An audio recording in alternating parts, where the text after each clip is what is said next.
Weekend chill करने का plan था मेरा। इतने में हाँ भाई। व्यासन का शौक, कुत्ते की मौत, नशा छोड़ो, हमारे साथ चलो। देखो जंगल कितना ब्यूटीफुल है। तो मैं चल दिया कालू वाटरफॉल देखने, जो कि मालशेष रीजन का सबसे बड़ा वाटरफॉल है।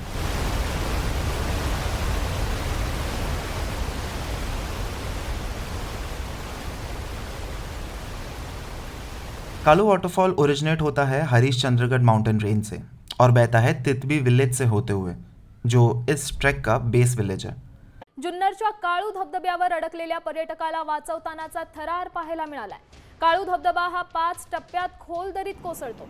त्याच्या पहिल्या टप्प्याच्या ठिकाणी एक पर्यटक हा पाय घसरून पडला। बस ये बताना था कि बारिश में काफ़ी रिस्की है यहाँ जाना, इसलिए मैं बारिश के बाद गया था।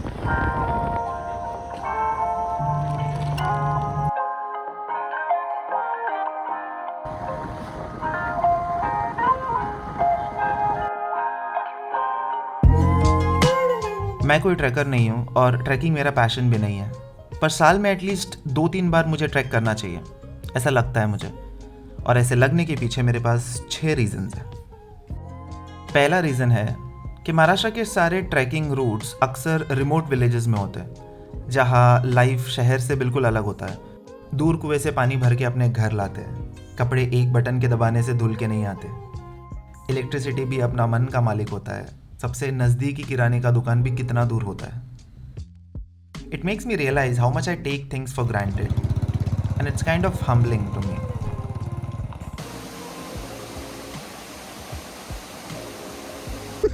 सो वाटरफॉल समवेयर अराउंड हल्का सा राइट में। हम लोग ने ऑलरेडी लेफ्ट टर्न लेके, मतलब हम राइट डायरेक्शन में ही जा रहे हैं।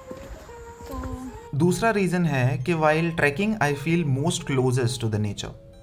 पूरा टाइम हम पहाड़ों और जंगलों से घिरे रहते हैं और आवाज़ के नाम पे पंछियों का चहकना, डालियों का बहकना, नदी और झरनों का पत्थरों से लिपटना, यही सब होता है यूजुअली।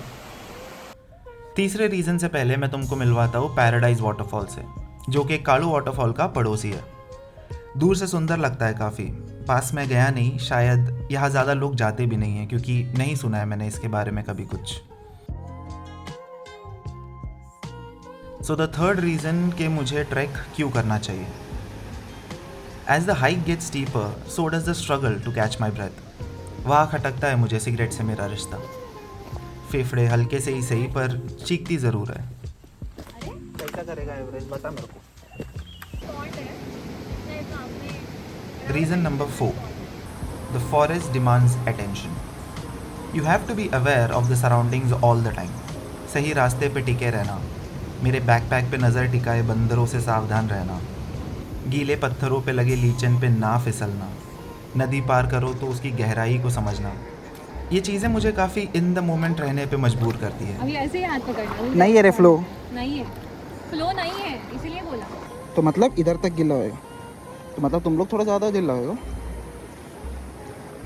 गेला गेला गेला चड्डी गेला गेला। तुझे पता है ना कभी हमने सूबेदार में कैसे वाटरफॉल क्रॉस किया था, याद है कुछ? वैसे अगर इस ट्रैक को ब्रेक डाउन करूँ तो डिस्क्रिप्शन में दिए गए लोकेशन से इस स्ट्रीम तक पहुंचना इस फेज़ 1 और फेज़ 2 है इस स्ट्रीम को क्रॉस करके इसी से लग के चलना। ऐसे पहुंच जाओगे तुम वाटरफॉल के बेस तक। और इसी दौरान तुमको एहसास होगा मेरा रीज़न नंबर 5 का। शहर की लाइफ हमें इंडिपेंडेंट होने का भरम दिलाती है, क्योंकि वहाँ पैसा हो तो ऑलमोस्ट सारी चीज़ें मैनेज हो सकता है। यहाँ आके टूटेगा वो भरम तुम्हारा, जब बाकियों के मुकाबले तुम ज़्यादा थक जाओ, तुम्हारे रिसोर्सेज ख़त्म हो जाए, पैर मुड़ जाए या दिल में कोई डर बैठ जाए। तुम्हें और लोग चाहिए होंगे जो तुम्हारा साथ दे। यहाँ नहीं होता माई वे और द हाईवे वाला फंडा।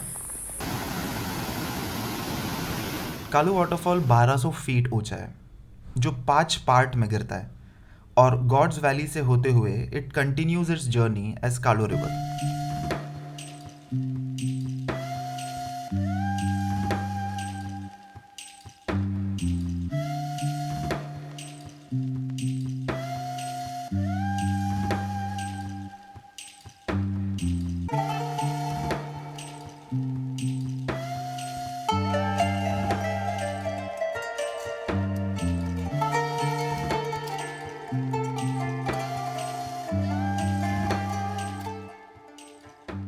और आखिरी द सिक्स्थ रीज़न है, सब कुछ कर करा के जब तुम सबसे ऊपर पहुंचते हो, वो गांव, वो हाईवे, आसपास के पहाड़ सब छोटे लगने लगते हैं। वो नदी जो नीचे एक बड़ी सी रुकावट लग रही थी, यहाँ से सिर्फ एक लकीर जैसी दिखती है।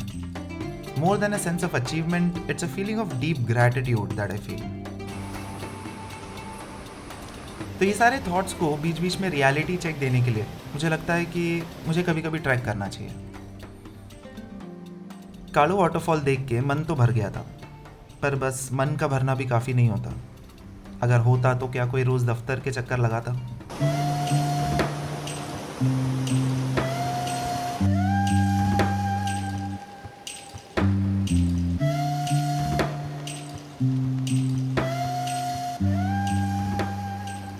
वैसे कालू वाटरफॉल के नीचे एग्जैक्टली इस जगह पे कैंपिंग भी कर सकते हैं। उसका कंप्लीट वीडियो डिस्क्रिप्शन या कहीं तो आगे स्क्रीन में दिखेगा आपको। बस ऐसे ही उठ के चले मत जाना, 7 लोगों को ले जाना और एटलीस्ट एक लोकल फ्रॉम द विलेज।